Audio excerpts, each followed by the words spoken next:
Estamos todos juntos neste momento de paz. Que a luz divina ilumine nossos corações e a obra e nos dê completa força para da seguir. salvação. 1:2. A identidade espiritual e a graça que sustenta Paulo inicia a carta afirmando sua identidade como apóstolo de Jesus Cristo pela vontade de Deus. Ele deixa claro que seu chamado não é humano, mas divino.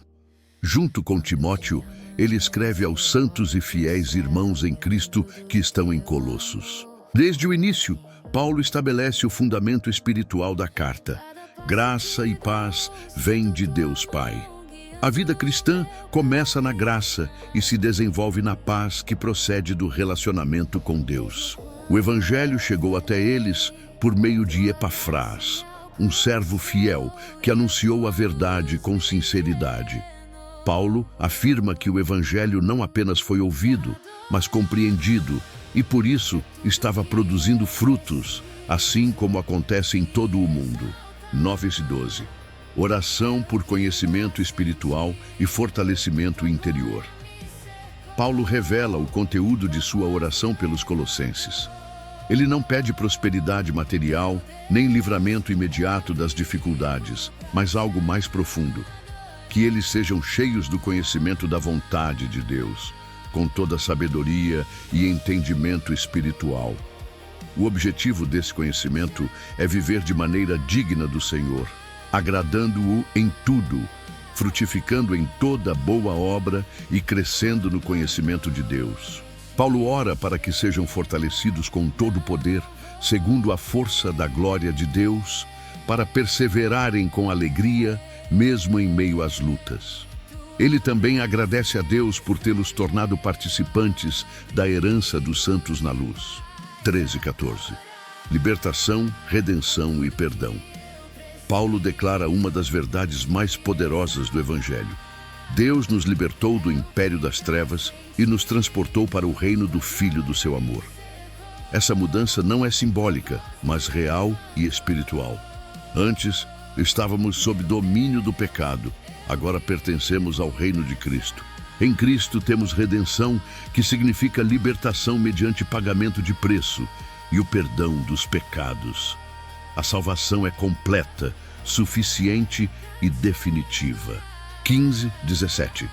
A supremacia absoluta de Cristo. Paulo apresenta uma das descrições mais profundas de Cristo em toda a Escritura. Ele afirma que Jesus é a imagem do Deus invisível. Quem vê Cristo, vê o Pai. Ele é o primogênito de toda a criação, não como criatura, mas como aquele que tem autoridade suprema sobre tudo. Tudo foi criado por meio dele e para ele. Céus, terra, visíveis e invisíveis, tronos, dominações, principados e potestades. Cristo existe antes de todas as coisas, e nele tudo subsiste. Ele sustenta o universo e governa sobre toda a criação. 18. Cristo, o cabeça da igreja. Paulo declara que Cristo é o cabeça do corpo, que é a igreja. A igreja não pertence a líderes humanos, mas a Cristo. Ele é o princípio, o primogênito dentre os mortos, para que em tudo tenha a primazia. A ressurreição de Cristo garante vida à igreja e esperança eterna aos que creem. 19:20. A reconciliação de todas as coisas, Paulo afirma que agradou a Deus, que toda a plenitude habitasse em Cristo. Não falta nada em Jesus. Por meio do sangue da cruz, Deus reconciliou consigo mesmo todas as coisas, tanto as que estão na terra quanto as que estão nos céus. A cruz não foi um acidente, mas o centro do plano de redenção. A obra de Cristo restaura o relacionamento entre Deus e a criação. 21:23. De inimigos a reconciliados, Paulo lembra os colossenses de sua antiga condição. Antes estavam afastados de Deus, inimigos em sua mente por causa das obras malignas. Agora, porém, foram reconciliados pelo corpo físico de Cristo, mediante a morte, para serem apresentados santos, irrepreensíveis e inculpáveis diante de Deus. Essa salvação requer perseverança na fé, firmes no fundamento do Evangelho, sem se afastar da esperança anunciada. 24:29. o ministério de Paulo e o mistério revelado. Paulo fala de seus sofrimentos como parte de seu ministério. Ele se alegra em sofrer pela igreja, pois entende que sua dor coopera para o crescimento do corpo de Cristo. Ele foi chamado para anunciar o mistério que esteve oculto por séculos, mas agora foi revelado: Cristo em nós, a esperança da glória. Paulo declara que seu objetivo é anunciar Cristo, advertindo e ensinando a todos, para apresentar cada pessoa madura em Cristo.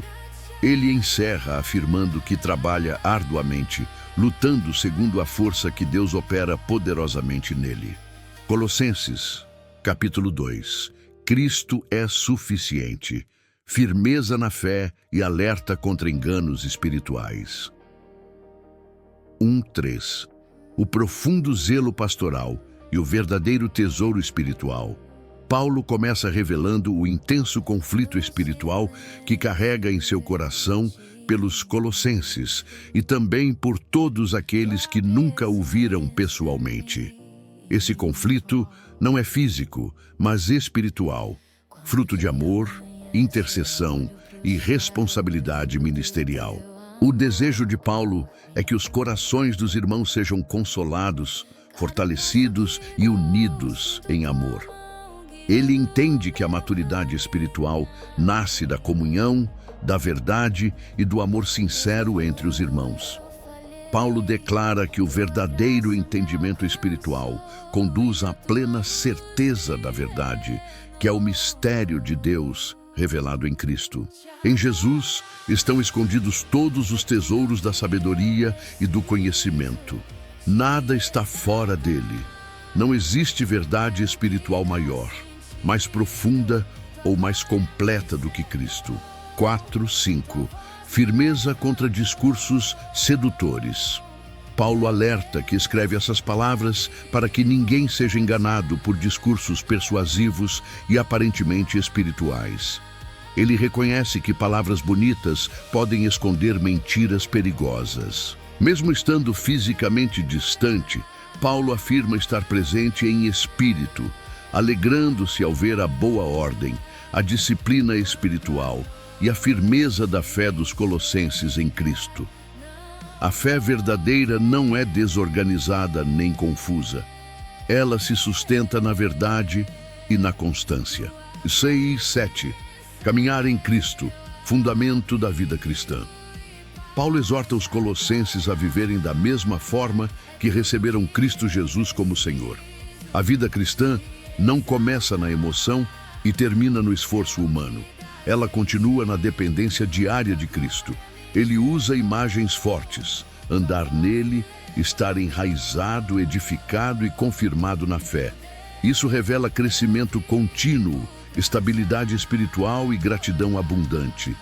A fé saudável produz ações de graças, mesmo em meio às lutas. 8.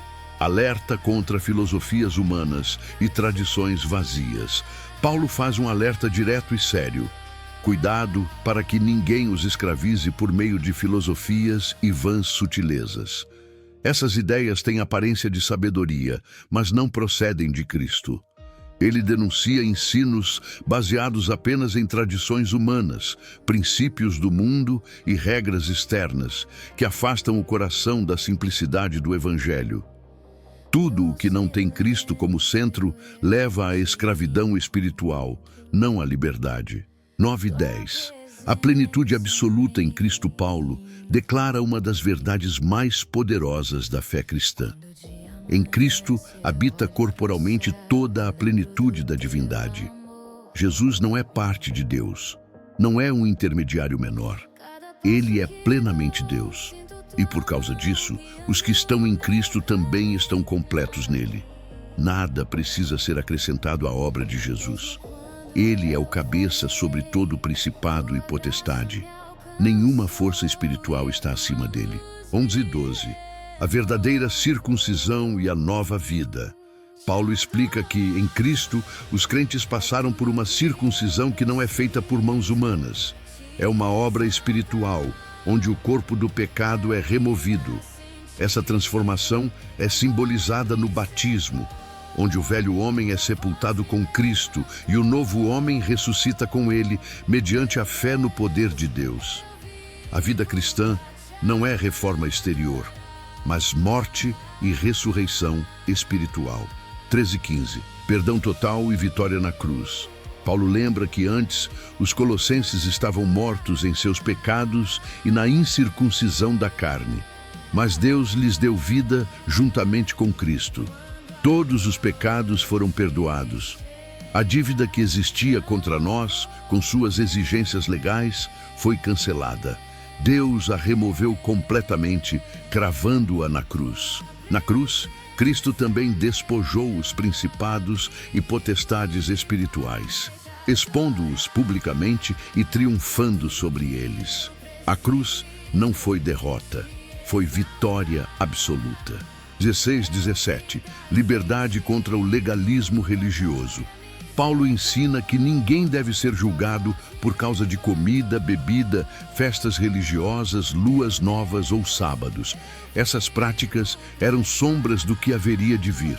A realidade é Cristo. Insistir em regras externas como meio de salvação é negar a suficiência da obra de Jesus. A fé cristã não é um sistema de rituais, mas um relacionamento vivo com Cristo. 18:19. Perigo do misticismo e do falso espiritualismo. Paulo alerta contra aqueles que promovem falsa humildade e culto aos anjos, baseados em visões e experiências subjetivas. Essas pessoas aparentam espiritualidade elevada, mas estão cheias de orgulho carnal. Elas não permanecem ligadas à cabeça, que é Cristo. Quando alguém se desconecta de Cristo, perde o crescimento verdadeiro que vem de Deus. A vida espiritual saudável flui da comunhão com Jesus, não de experiências místicas isoladas. 20:23. A inutilidade das regras humanas. Paulo questiona: se os colossenses morreram com Cristo para os princípios do mundo, por que ainda vivem como se estivessem sujeitos a regras humanas? Não toque, não prove, não manuseie. Essas ordens parecem sábias, mas não têm poder algum contra os desejos da carne. Essas práticas até aparentam santidade, mas não transformam o coração. A verdadeira transformação vem da obra interior do Espírito Santo, não da imposição de regras externas. Colossenses, capítulo 3. A nova vida em Cristo. Morrer para o velho homem e viver para a glória de Deus. 1:4. Uma nova posição espiritual. Mente no alto. Vida em Cristo. Paulo começa o capítulo estabelecendo uma verdade fundamental. Se os crentes ressuscitaram com Cristo, então a vida deles precisa refletir essa nova realidade espiritual. Apenas de crença, mas de posição espiritual. Eles agora pertencem a uma esfera mais elevada, onde Cristo está assentado à direita de Deus. Buscar as coisas do alto não significa fugir da realidade, mas viver com uma perspectiva eterna. É permitir que os valores do céu governem as decisões da terra. A mente precisa ser direcionada para aquilo que tem valor eterno, não para o que é passageiro, corruptível ou temporário. Paulo afirma algo profundo: a antiga vida morreu. A verdadeira vida do cristão está escondida com Cristo em Deus. Isso revela segurança, identidade e propósito. E quando Cristo se manifestar em glória, os que pertencem a Ele também se manifestarão com Ele. A esperança futura molda a vida presente. 5:7. Mortificar o velho homem. Ruptura radical com o pecado. Paulo então passa da posição espiritual para a prática diária. Ele ordena que os crentes mortifiquem aquilo que pertence à natureza terrena. A linguagem é forte, porque o pecado não deve ser tratado com tolerância, mas com decisão.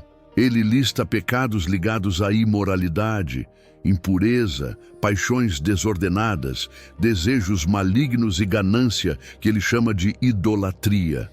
Esses pecados não são apenas comportamentos externos, são expressões de um coração que coloca algo no lugar de Deus. Paulo lembra que por causa dessas coisas vem a ira de Deus. Antes, os colossenses viviam assim, mas agora pertencem a uma nova realidade. O passado não pode governar o presente.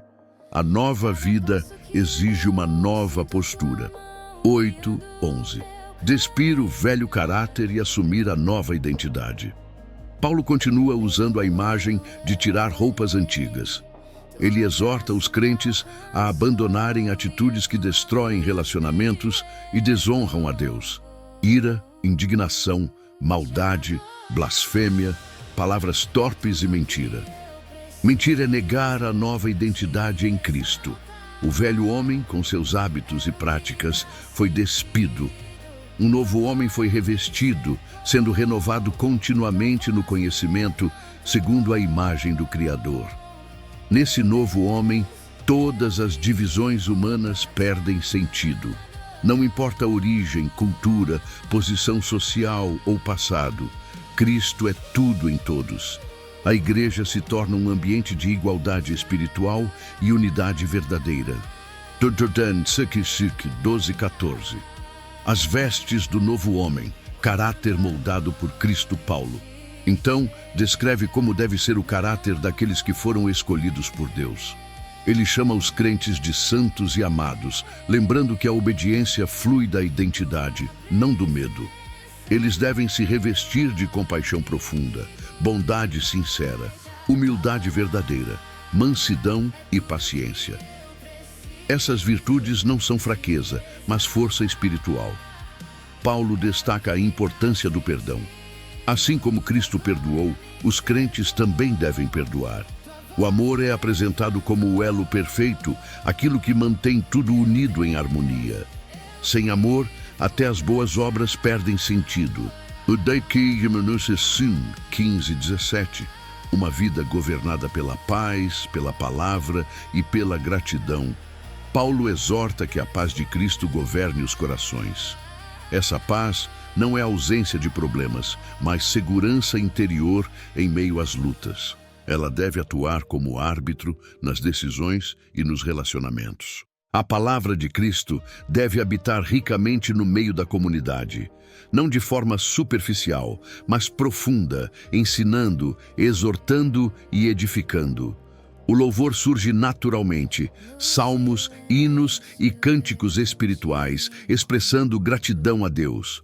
Paulo resume a vida cristã dizendo que tudo deve ser feito em nome do Senhor Jesus, seja em palavras ou ações. A gratidão se torna o combustível diário da fé. 18:21.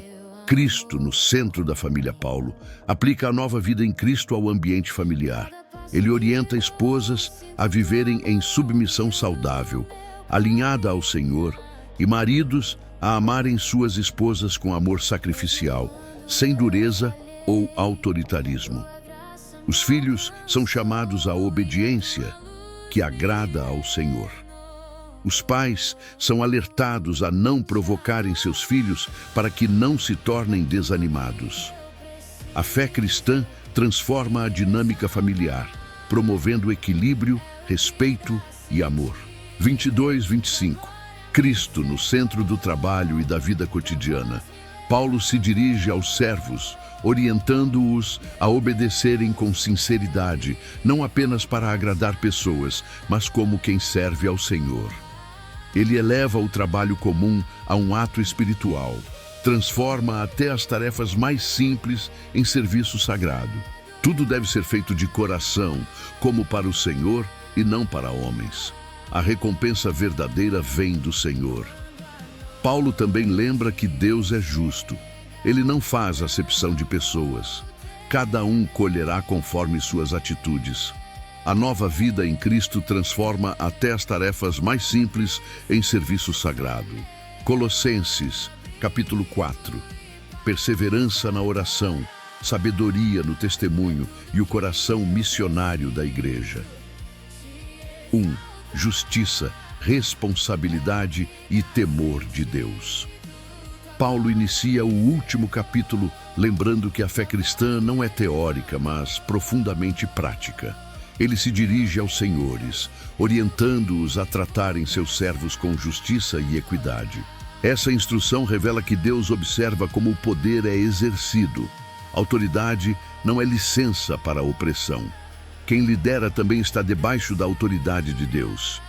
Paulo eleva o padrão espiritual.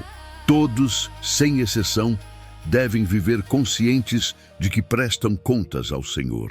A fé transforma a maneira como lidamos com pessoas, decisões e responsabilidades.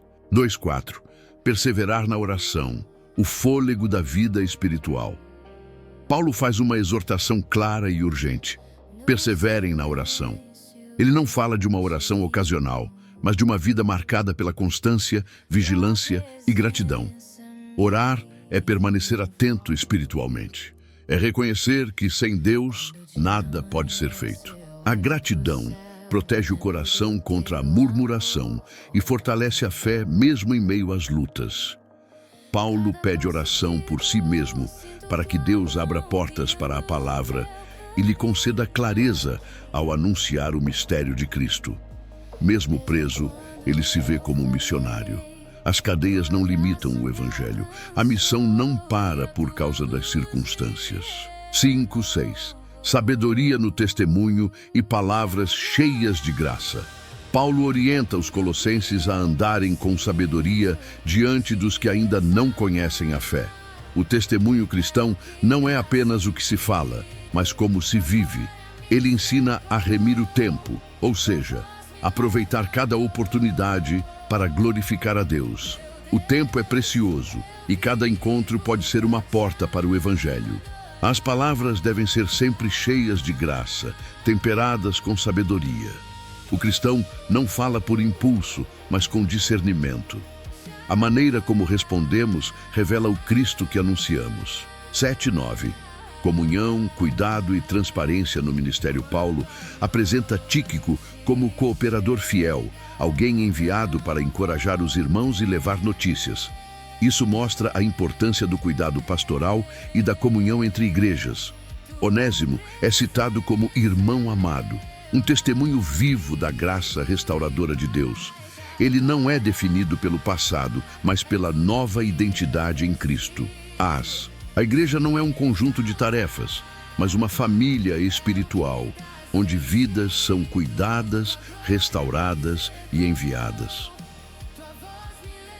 10.14. O valor dos cooperadores no Reino Paulo menciona diversos colaboradores, cada um com sua história, lutas e contribuições. Ele mostra que o reino de Deus é construído em parceria. Alguns estiveram ao seu lado em momentos difíceis, outros foram instrumentos de consolo. Paulo reconhece publicamente o valor de cada um. Isso revela um princípio poderoso. Ninguém cumpre a missão sozinho. Deus usa pessoas diferentes, com dons distintos, para edificar a sua obra. 15.17. A igreja como corpo vivo e responsável.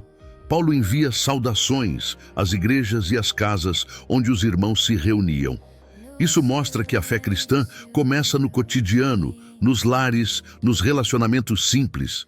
Ele também exorta Arquipo a cumprir fielmente o ministério que recebeu do Senhor. Isso nos lembra que cada chamado exige responsabilidade, perseverança e fidelidade até o fim. Deus não chama para abandonar no meio do caminho. Ele capacita para concluir a missão. E 18. Um encerramento marcado pela graça, Paulo encerra a carta lembrando de suas próprias cadeias, não para despertar pena, mas para reforçar a seriedade do compromisso com Cristo. Ele finaliza com uma bênção simples e profunda. A graça esteja com vocês. Tudo começa e termina na graça de Deus. Oração final. Entrega, fortalecimento e missão. Senhor Deus Todo-Poderoso, nós te agradecemos pela riqueza da tua palavra. Obrigado porque, através desta carta aos Colossenses, o Senhor nos lembra que Cristo é suficiente, que a nossa vida está escondida nele e que fomos chamados para viver de maneira digna do Evangelho. Fortalece-nos na oração constante. Ensina-nos a vigiar, a agradecer e a depender de ti em todas as circunstâncias. Dá-nos sabedoria para andar diante das pessoas, graça em nossas palavras e amor em nossas atitudes. Abençoa cada lar, cada família, cada ministério representado aqui. Levanta-nos como instrumentos da tua paz. Abre portas para o Evangelho. Usa-nos para anunciar Cristo com ousadia e fidelidade. Que a tua graça nos acompanhe todos os dias. Em nome de Jesus. Amém. Assim como Paulo, somos chamados a permanecer firmes, a orar sem cessar e a viver como testemunhas vivas do Evangelho. Que a nossa fé não fique apenas nas palavras, mas se revele em amor, serviço e compromisso com a missão de Deus. Cristo é tudo. Cristo é suficiente. Que a graça do Senhor esteja com todos. Se essa palavra falou ao seu coração, se esse conteúdo edificou a sua fé, deixe o seu like e se inscreva no canal. O seu apoio é muito importante para que a palavra de Deus alcance ainda mais vidas. Ao se inscrever e ativar o sininho, você nos ajuda a continuar levando mensagens que fortalecem, encorajam e edificam o povo de Deus. Compartilhe com alguém que precisa ouvir essa palavra hoje. Que Deus te abençoe grandemente.